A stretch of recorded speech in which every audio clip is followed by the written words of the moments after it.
Welcome to Battle Cry, where the blood, grit, and sacrifice of American warriors echo through the fiercest battles in American military history. From the first musket fired at Lexington to the firefights of Fallujah, we relive the turning points that shaped our freedom and incite patriotism. Stand tall, stand proud.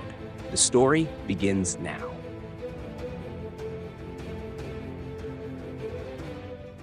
The shot heard round the world. It's one of those phrases, isn't it? Instantly brings history to mind. A really big moment. It absolutely does. But what event, what exact moment does it really capture? And why is it still, resonate so much today? Well, it resonates because it's the flashpoint, isn't it? It's where all those years of simmering tension, political arguments, legal fights between Britain and the American colonies just boiled over. Exploded. Exactly, into open armed conflict. And that moment, or really that whole day, was April 19th, 1775. And that's exactly what this deep dive's all about. We're going to take these sources you've provided, accounts, depositions, articles, analysis transcripts, and really dig into what happened on that crucial day, Right. Lexington and Concord. Right. Our mission, really, is to unpack how argument turned into actual battle. What did that path look like? And maybe get a sense of what it felt like to be there. It's a journey into the start of it all, the messy start. Definitely messy. So to get April 19th, we need to look at the road leading there, right? Huh. What did the colonies look like in, say, 1775? Well, in many ways, especially somewhere like New England, they still felt very British. You had shared ancestry for many, English literature, customs, law.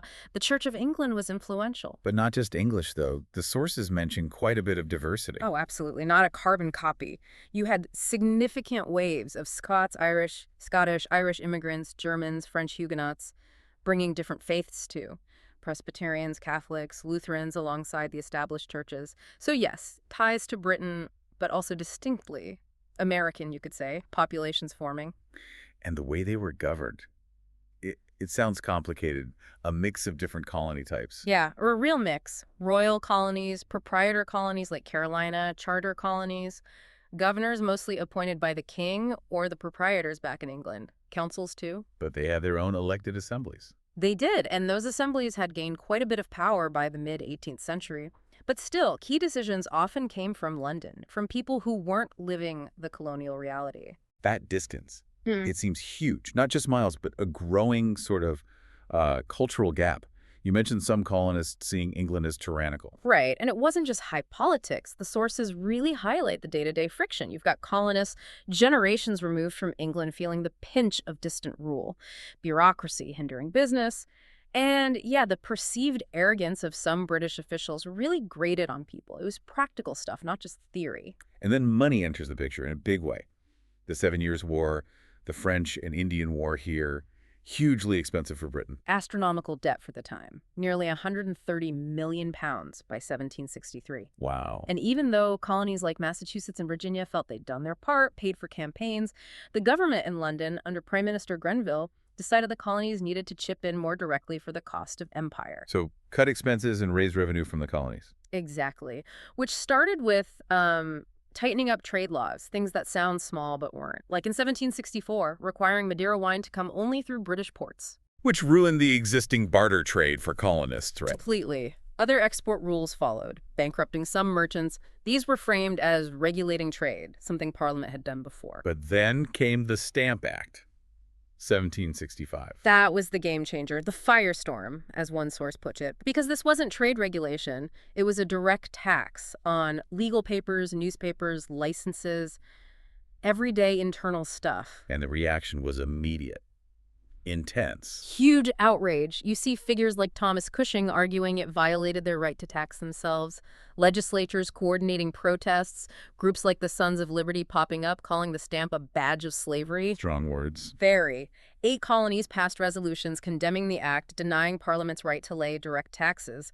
Even in Parliament, you had William Pitt arguing against a direct tax, though he still insisted Parliament was supreme. So there was debate even in Britain.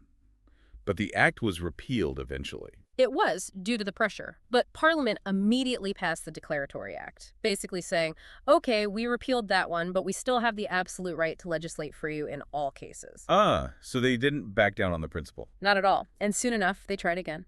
The Townshend Acts in 1767, another attempt at revenue, And another firestorm? Pretty much. John Dickinson's letters from a farmer in Pennsylvania were huge. He argued these duties were taxes, plain and simple, not trade regulation, a dangerous step. Plus, setting up a new American Board of Customs Commissioners, more officials, more cost, felt like a threat to liberty. Massachusetts sent out that circular letter in '68, calling for unity. Yes, urging colonies to protest together. Virginia protested too, claiming legislative equality over their own affairs. But, and the sources stress this, they weren't calling for independence yet. Still trying to work within the system, asserting rights as British subjects. Exactly, but things kept getting hotter, especially in Boston. Constant friction between civilians and the troops stationed there, which led, of course, to the Boston Massacre, March 5th, 1770. Right, crowd harassing a sentry, soldiers reinforce, shots fired. The sources say it's really unclear who fired first. Very unclear. The accounts conflict. Was it a soldier?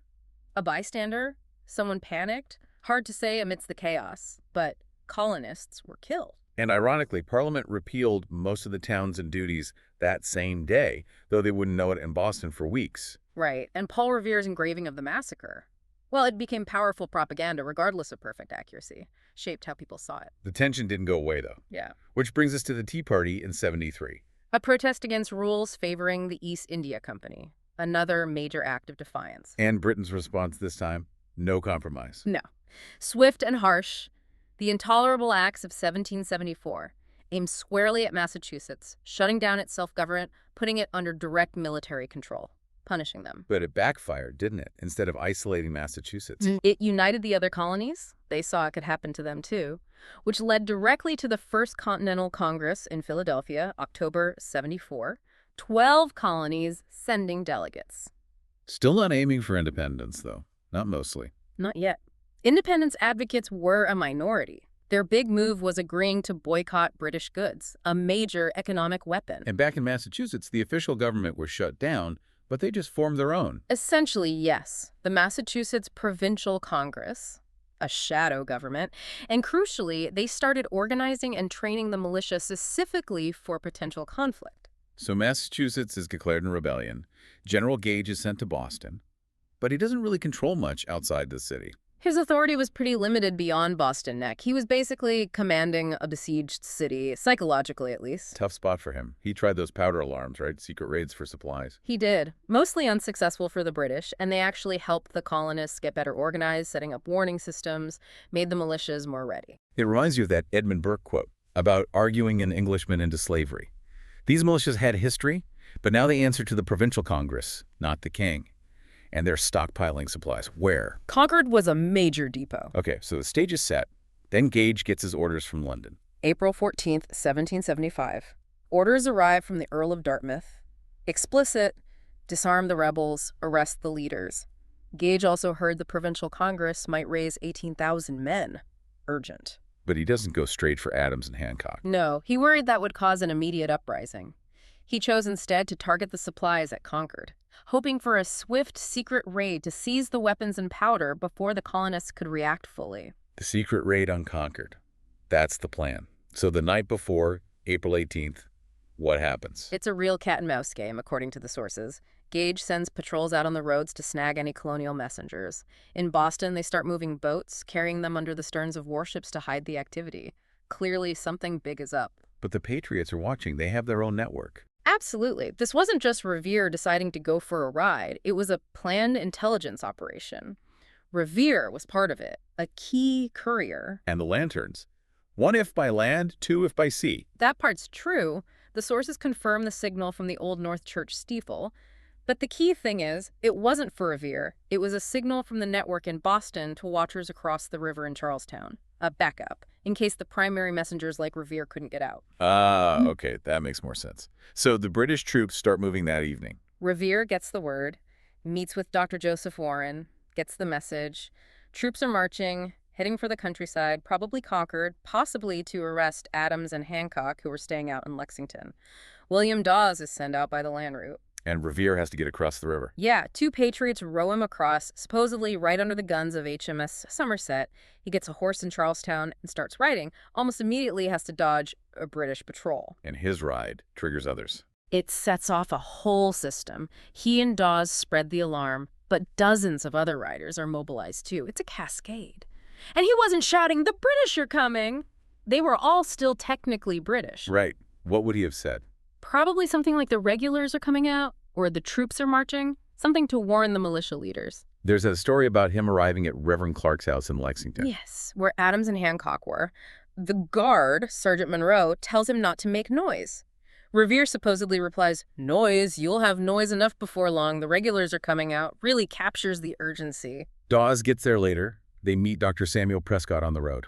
Right, and the three of them ride on towards Concord, waking people up. But near Lincoln, they run into another British patrol. And Revere gets caught. He does. Prescott and Dawes escape, manage to get the warning through to Concord. Revere is captured. But he bluffs, tells the officers he's already alarmed the whole countryside. 500 men will be there soon. Huh. Did they buy it? Apparently. The officers got spooked, took his horse, and rode back towards Boston, letting Revere go on foot near Lexington Green.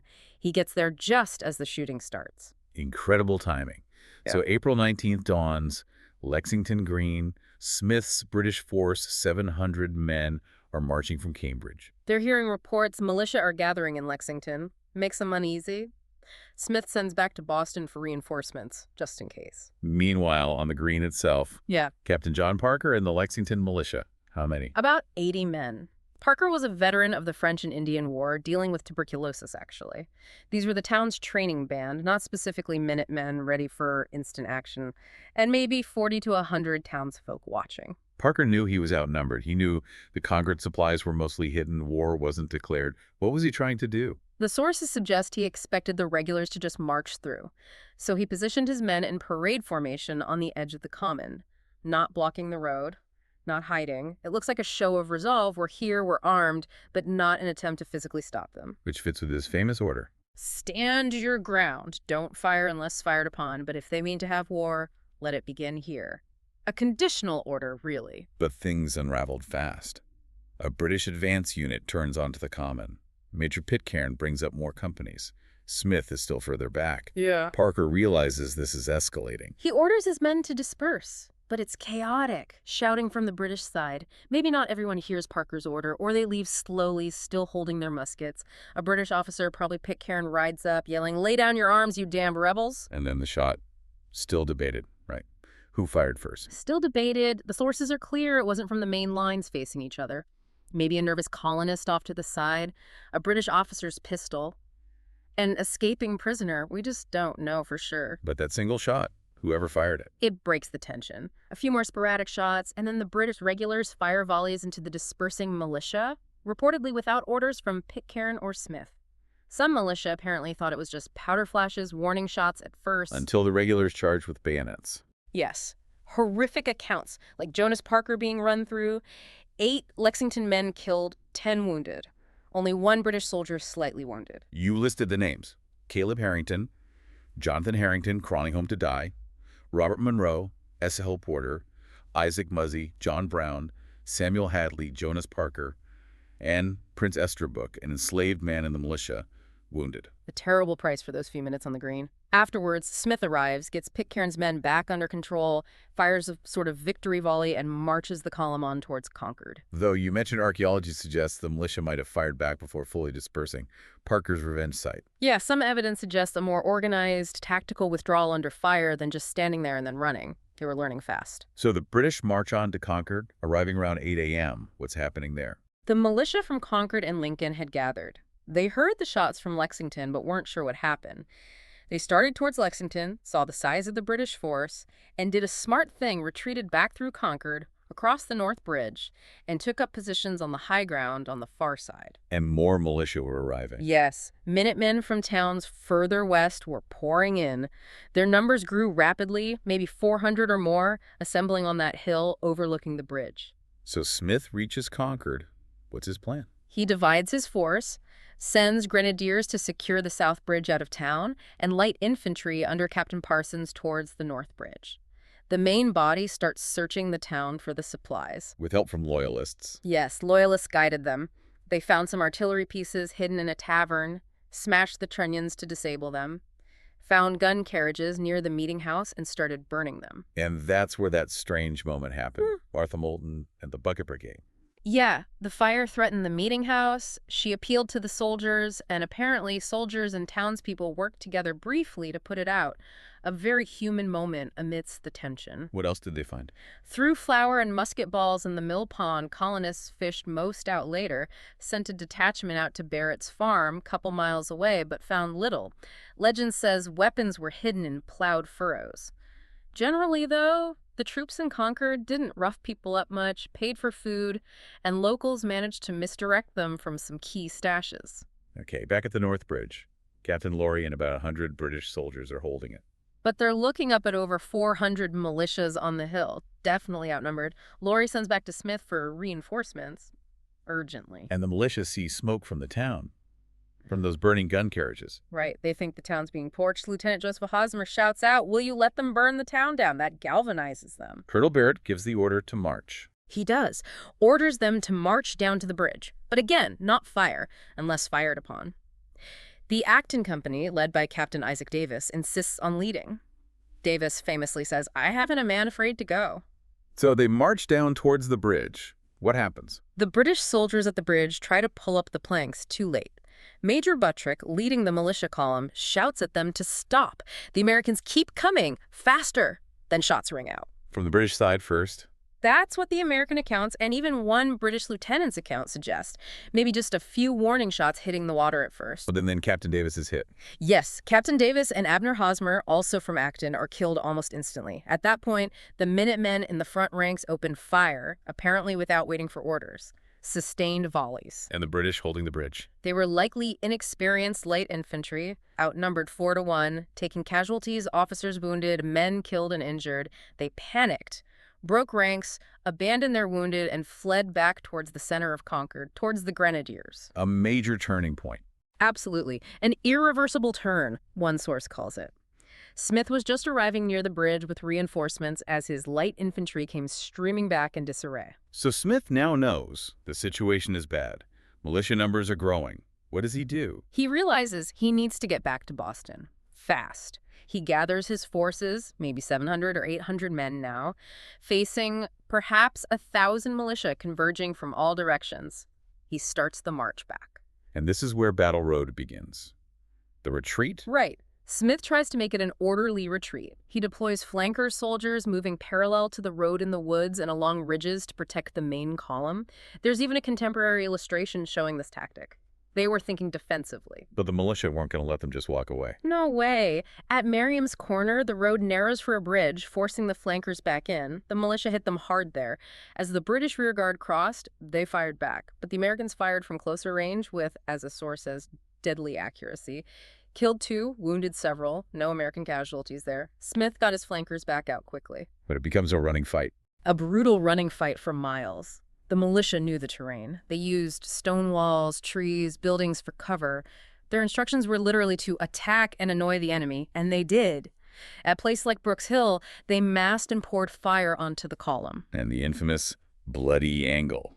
A sharp bend in the road. The British column basically walked into an ambush, militia firing from concealed positions on both sides, probably the deadliest stretch of the road.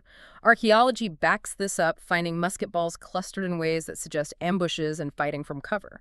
The militia weren't just a mob, they were adapting, fighting in small groups, hitting hard, then moving down the road to hit again. And civilians were caught in this too. Terribly so.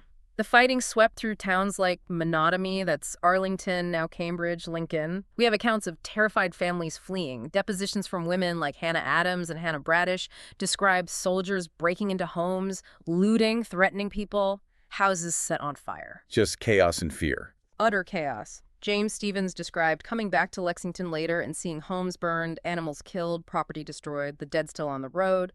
Reverend McClure wrote about the dreadful vestiges the next day. There's a mass grave in Menotomy. Yes, for 9 militiamen and 3 civilians killed there. A stark reminder of the cost. Jason Russell, an elderly man killed fighting on his own doorstep. So this running battle goes on all afternoon. How does it end? The British column, absolutely exhausted after marching maybe 35, 40 miles and fighting for hours, finally reached Charlestown around nightfall.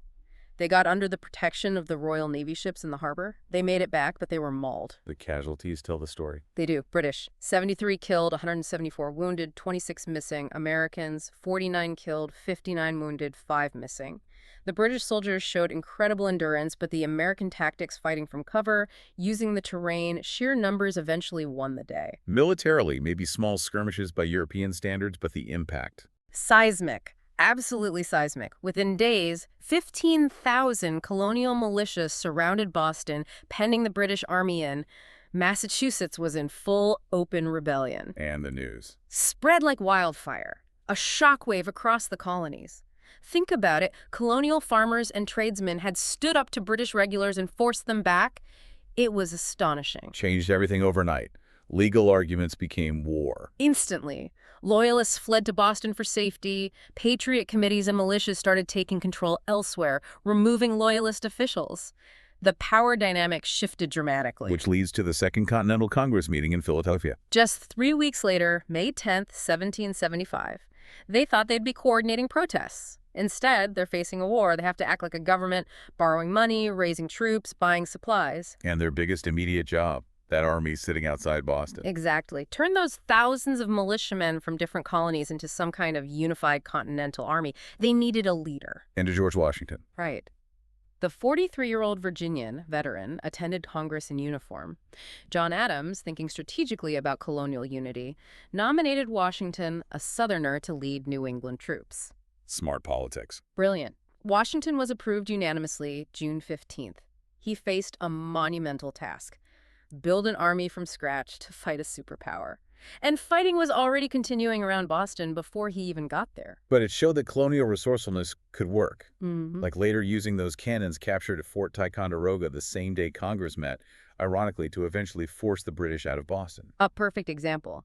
But on April 19th, the point of no return was reached. As John Adams wrote, the die is cast and Rubicon crossed. The war was on. So looking back at this deep dive, Lexington and Concord. It really was the moment. It was the moment argument became war. Not one neat battle, but a messy, chaotic series of clashes and a desperate retreat. That's the shot heard round the world, the gunfire that started the revolution. And it wasn't just soldiers, it was ordinary people. Farmers, ministers, wives, enslaved people swept up in it all on their own roads and their own towns. Yeah, and understanding that day through these sources, you see revolutions aren't clean. They're complex, confusing, fought by real people in familiar places, shaped by individual actions and reactions. Which makes you think. We have these raw, sometimes conflicting accounts, the chaos, the fear, the tactical improvisation. And then we have the simplified myth of heroic defiance that often gets told. Right. What is that gap between the messy reality in the sources and the cleaned-up historical memory? Tell us about how we choose to remember these pivotal moments, how we make sense of our past. That's the question to ponder, isn't it? What gets remembered, what gets smoothed over, and why? You have been listening to Battle Cry. Join us again next time.